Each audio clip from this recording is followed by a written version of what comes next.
it very quickly became we were banning the use of master bedroom, which is not at all what it did.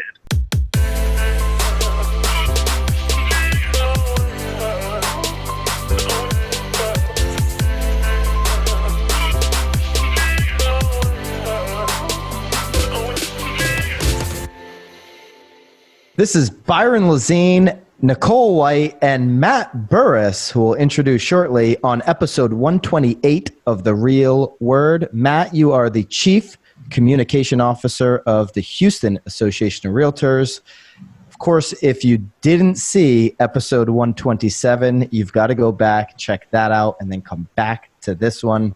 Matt, this is not a setup. And I appreciate, by the way, that you have chosen to talk about this topic on our show. I know you've been approached by dozens of news outlets. Is that correct? Yeah, a lot. A lot. Yeah. We'll go with a lot. Yeah. So Matt, the floor is yours. I was quite critical in my thoughts, and I'm not going to speak for Nicole, but for me, I thought that the Houston Association of Realtors was headline grabbing with the change of taking master bedroom out of basically your listings and marketing for your members. I thought it was a headline grab. You reached out to both Nicole and myself and wanted to state what you guys are doing above and beyond what we saw in the Inman News headline. And then obviously that gained traction when John Legend sent his tweet out. So Matt, the floor is yours. What are you guys doing above and beyond the master bedroom drama? So first I want to say what we did with master bedroom, because it was a little bit of a game of telephone in that even the most recent story that was out of a London newspaper said we responded to John Legend saying he didn't like the term master bedroom. And so we changed it after he called us out, which obviously wasn't the way it happened. So let me just go back to the beginning real fast and tell you what we did do and what we didn't do. So first, it was member-driven, as all of our decisions are. And so members came to us and said, we're concerned about the term. This is probably the 10th year people have brought it to us, so this wasn't a new topic to be considered.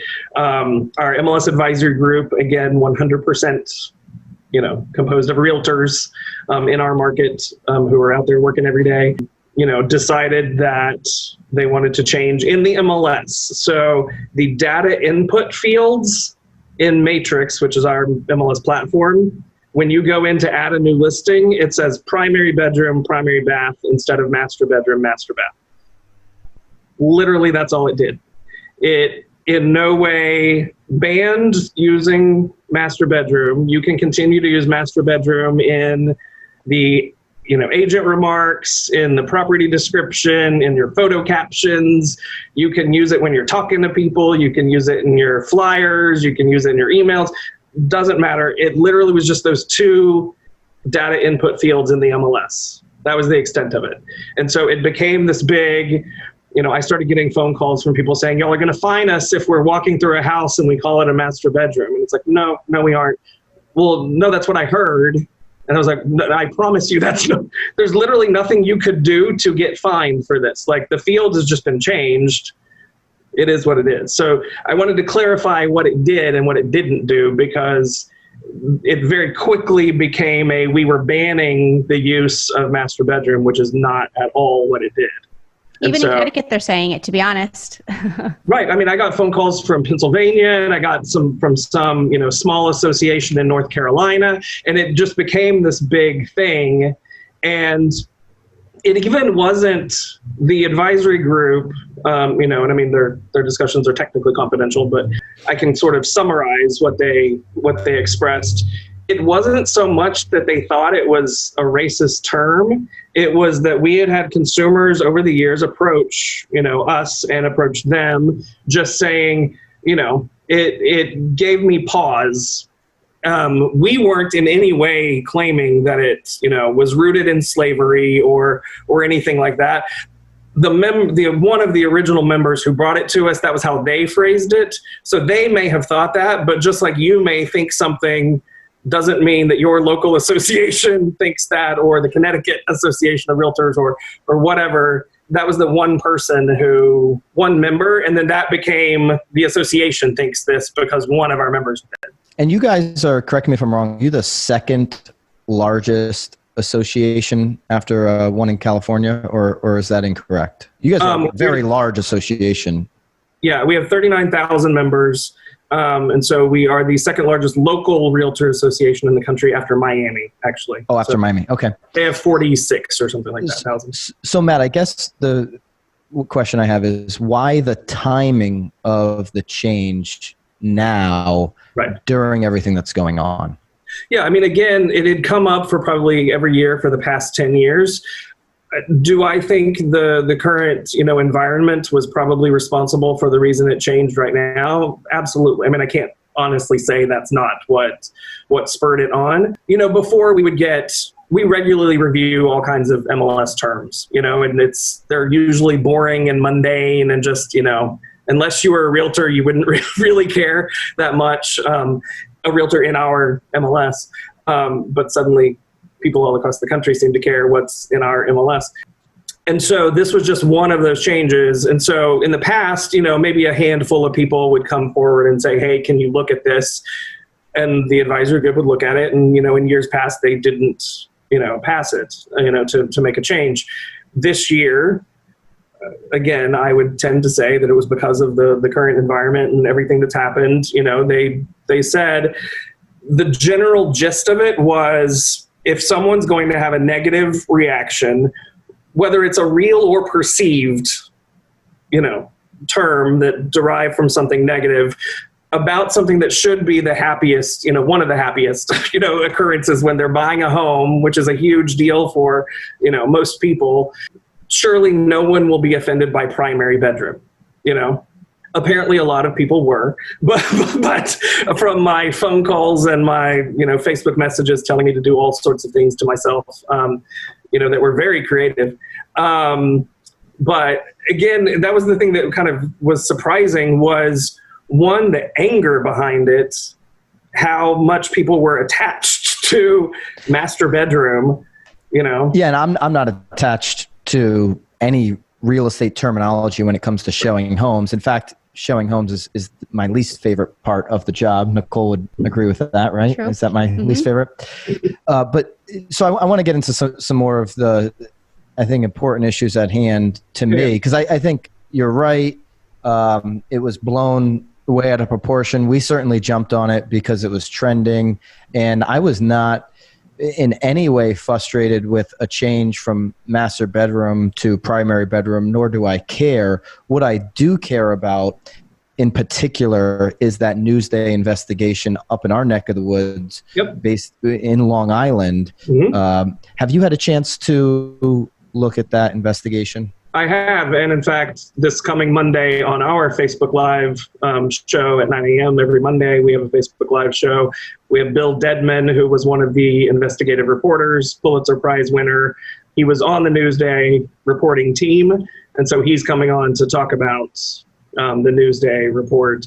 We also have, it didn't get nearly the amount of attention that the Newsday report did, but there was a doctoral student at Rice University here who did a similar study, smaller obviously because it was just her putting this together, but specifically for the Houston market. And so we're figuring out where she can come in and sort of present. Is that accessible to the public? I don't know, because she was, again, it was like her doctoral research or something like that. And so she's a professor at a different university.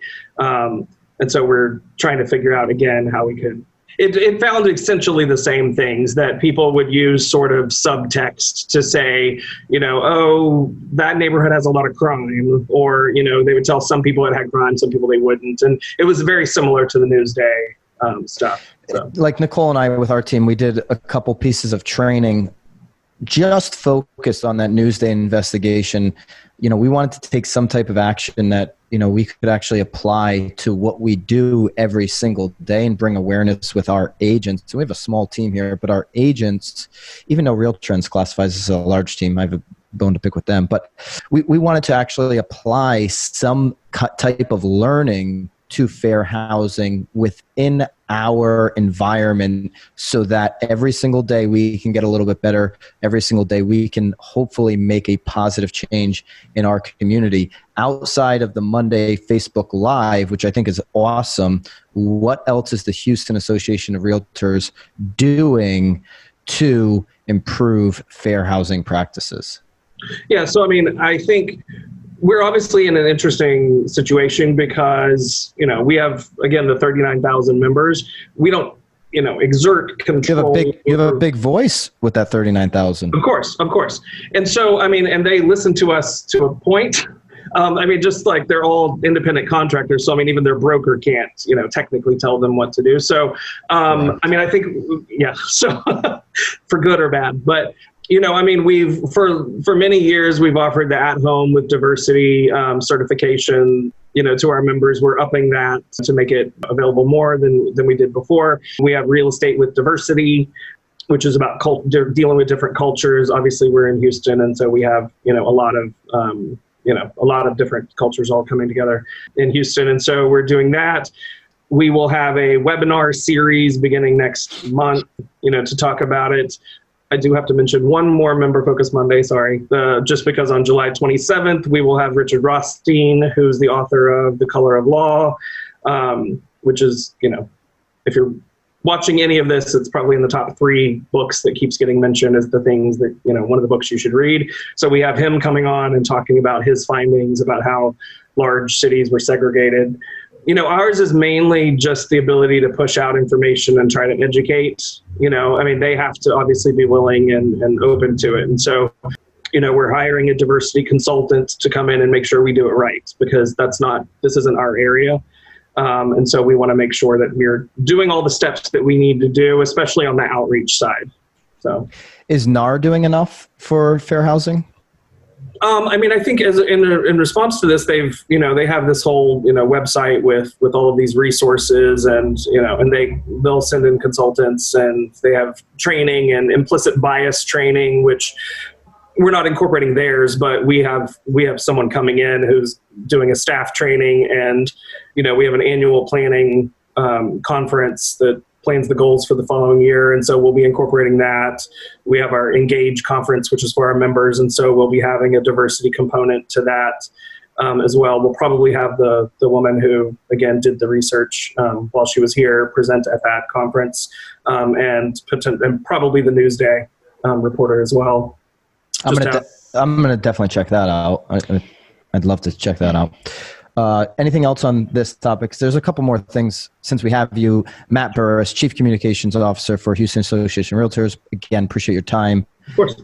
There's a couple other industry-related topics we want to get to, but anything else on the fair housing on this? No, I think he's touched on all of it. It sounds like obviously you've been doing training up until this point. It's not like you're just starting all of this now. So for people, and again, I know like what Byron touched on it a lot last week, like, why are you changing master bedroom when there's so many other things that should and can be changed? But I guess, what is important is that you have been obviously presenting things, but obviously now you're just sort of adding an additional layer because now it's so poignant, right? Yeah, and obviously none of that has been enough. There was some suggestion that we were in some way celebrating, or we were patting ourselves on the back for, changing master bedroom. Well, it's funny because when you and I were talking though too, you were even saying that a lot of people actually had more of a problem with it because it was man versus woman than, more so than, and we actually talked about that last week too. Yeah. He was welcoming the women into his, you were welcoming. Well, I think most men, some men anyway, will welcome women to the master bedroom. I just thought it was a very little tiny itsy bitsy problem in the grand scheme of things. Well, but like you said at the beginning though, it was a grab. It was such a great headline grab. And again, people at our open houses even here are like, oh, I can't call it a master bedroom anymore. And I'm like, what? Yeah. And really people that are advocating change in America want to see systemic change. They want to see things actually happen in different areas outside of renaming, a master bedroom or renaming a park or a, whatever. Matt, Anything else on that before we move on? No, I mean, I think the thing that, sometimes gets lost is that we 100% agree. That's the thing is we didn't just change that and then think that was going to end racism. As some people suggested. And my response, I responded on Twitter to somebody who said we were, kind of self-congratulatory, is I said, we'll celebrate the day that racism is no longer an issue in real estate. Like, that's the day we'll celebrate. We're not celebrating because we changed master bedroom. That, again, it's one tiny piece of everything else that we're doing, to try to increase accessibility and equity in the market for real estate. So everybody's got to have some place to live. So and as agents, we've got a lot of work to do because we are on the front lines of some of the stuff that is happening in a negative way. So if you watched the last episode, we talked about open houses. Should they continue? The Jay Thompson article in Inman. You have a take on this. Go ahead. Yeah, so we have 39,000 members, and so we're relatively large, and so we have a good amount of resources to be able to do things. And so obviously open houses in Texas, real estate was deemed essential, and so people could technically continue to have open houses, but there was a stay-at-home order, so consumers that couldn't actually go to them. So it was a weird. You could have one, but no one could come. So our technology department, which is also responsible for HAR.com, we have 6 million visitors every month. Which, by the way, I believe is like the best association website. I checked it out. It's very impressive, HAR.com. And I think one of the numbers here, number one rank in the Apple Store for Houston searches on real estate. Am I correct? Yep. Yeah. Go ahead. Yeah, it's the second most visited local website in Houston after the Houston Chronicles website. Wow. So we beat everybody else. We're the only market where Zillow isn't number one in the country. I always hesitate to say that publicly because then I wait for them to drop some big advertising buy and we're demolished. But it's like Game of Dawn. Right, exactly. But I mean, we launched the website in 1997. And not to go back to the master bedroom discussion, but part of that was everybody can see everything that's that's available. Again, we have 6 million people on the website every month, so there's no hiding what's on the market, and so the website plays a big role in that in our particular market. But for open houses specifically, we developed from the ground up a virtual open house platform for our members, and so it's integrated into the MLS directly and on HAR.com. And so that was the interesting thing, was that during the stay-at-home orders, we removed open houses from the website just because we didn't want to promote that during a time when there was a rising number of cases. Obviously we're back to that a little bit in Texas again, but we wanted to provide this virtual open house platform so that our members could continue to have access to consumers and show them.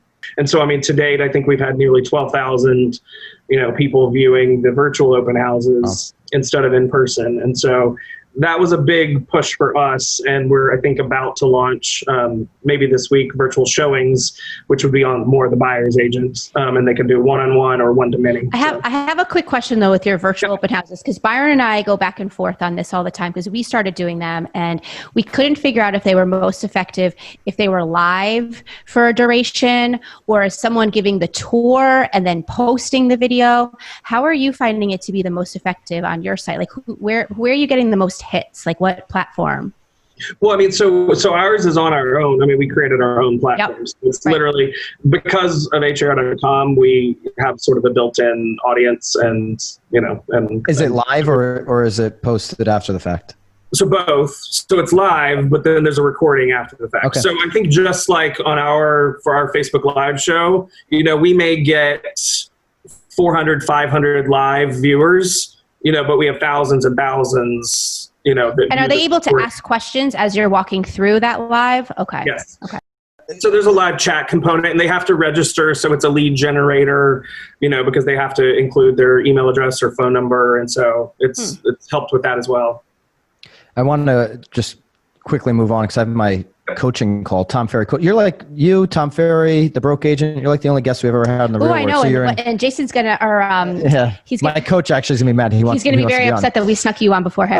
So I got a couple quick rapid fire questions here. On the website, how are the leads disseminated? Because you guys are generating leads for your association members, which our association is not doing. How are your leads disseminated to the agents? There are, obviously the listing agent is on every listing. So, I mean, generally they're delivered to the listing agent and the broker. Okay. Yeah. Yeah, cool. So they all goes back to the agent. That's awesome. I don't know really if any other association. Are you charging any referral fees? Not around here doing that. Are you charging any fees? Yeah, no Nothing. fees. Wow. Nope. And you're number one in your market above Zillow. That is very impressive. All right. Want to ask you about, well, before I do that, yes or no, should public live open houses continue? And if yes, should there be a safety layer that we're considering? So we are strongly encouraging our members to do virtual. Obviously, we built a whole platform around it. If the client is saying that they want to, and I mean, right now there's nothing prohibiting them from having, in-person open houses.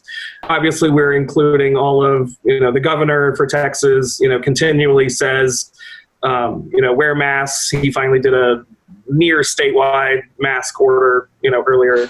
A little bit ago. And so wear a mask, wash your hands, social distance, no groups of larger than 10 people. So a lot of our brokers have rules in place that the people have to stay in their cars outside, and they'll only allow one, car worth or whatever in at a time. And they're, sanitizing everything. And, one lesson we did learn is don't spray bleach onto the door handle, because please. Sure. We've had some reports of damaged, expensive door handles that have been lost their luster, but yeah. Yeah. Bleach is getting unnecessary. All right. Last question. iBuyers. Brad Inman said in his predictions for 2020, it would make up 50% of the market. I don't think that's going to happen in 2020. Do you see a day where iBuyers do make up 50% of all transactions in North America? So, and this is just my personal view, so not because all of the iBuying companies are members of our association, and so, so we love them all equally. It's just a different business model.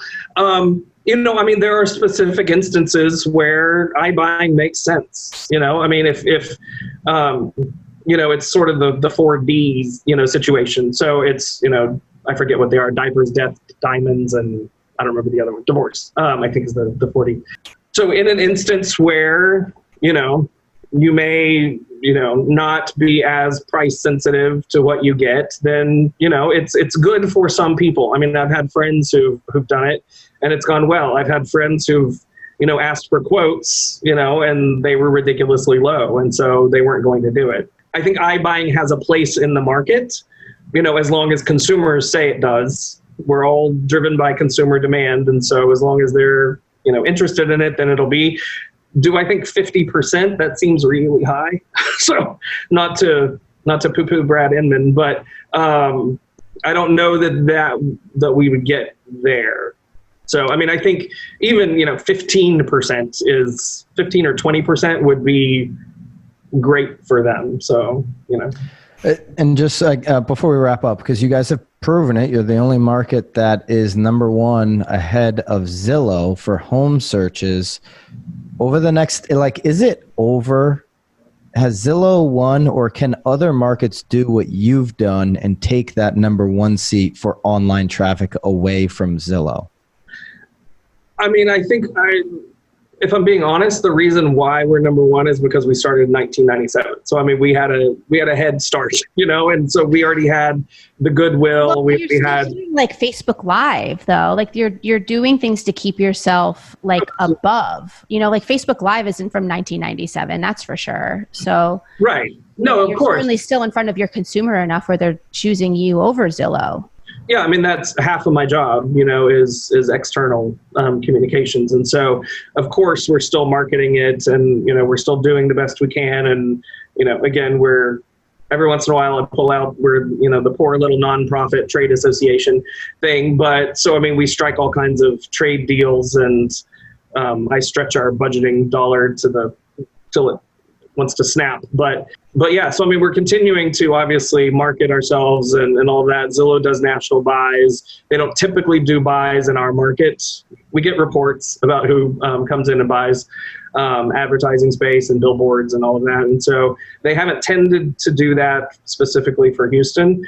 So, I mean, I think we had the lead. I don't know that other people could replicate it at this point. That's the thing, is we get calls all the time from people saying, we want to build an HR.com. And my response is always, start from the get-go, not expecting to build an HR.com. Like, it's just, you can't go back in history. So, and then talk to me in 23 years. You've been at it for 23 years. I think that's what Zillow has over everybody, is they've built brand now for a long time, longer than people realize. Yeah, people still seem to act like they're like this new entrant in the market, and they've been around for quite a while now. I mean, they're just kind of part of it at this point. So, I mean, and we have a great relationship with Zillow. You know, if our brokers want it, you know, we syndicate their listings to Zillow. We facilitate it for the broker. We do not decide for the broker, because we get a lot of that from our members saying, why are you sending our listings to Zillow? And we're like, because your broker wants them there.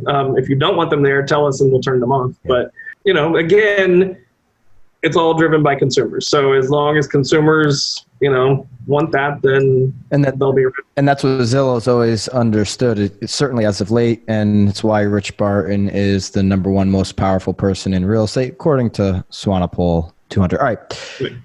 Matt, really appreciate your time. I'm glad you called us. Yeah, I'm really glad you reached out. I think we've cleared the air. You guys are doing much more than just making a change to bedroom names or whatever. I'm looking. Tell John Legend. I will. I'm not only will I let John Legend let his wife know too. Yeah, I will. I will be tuning in to some of these Monday Facebook Lives that you have set up, and I'll tweet it at John Legend, whether he sees it or not. I'll do my part. All right. We tweeted him and invited him on the show. We were like, help us fix the problem. Come on. So fun. And he said no, or you never responded? He hasn't responded, but you know. But I think I read a tweet he did, and I think he was still talking about it on another show. I haven't gone back to listen to it, but there was some reference to it. So I think he's still talking about the issue. So I'm like, come on and help us, you know. And in his defense, I think you guys are doing all the right things. And again, so I appreciate what you're doing for the industry. I think in John's defense, he's seeing so many big corporations just make a headline splash on something similar to changing a master bedroom, whatever it is in their world, and not actually taking action. You guys are taking action. We appreciate that. And Matt, thank you for your time.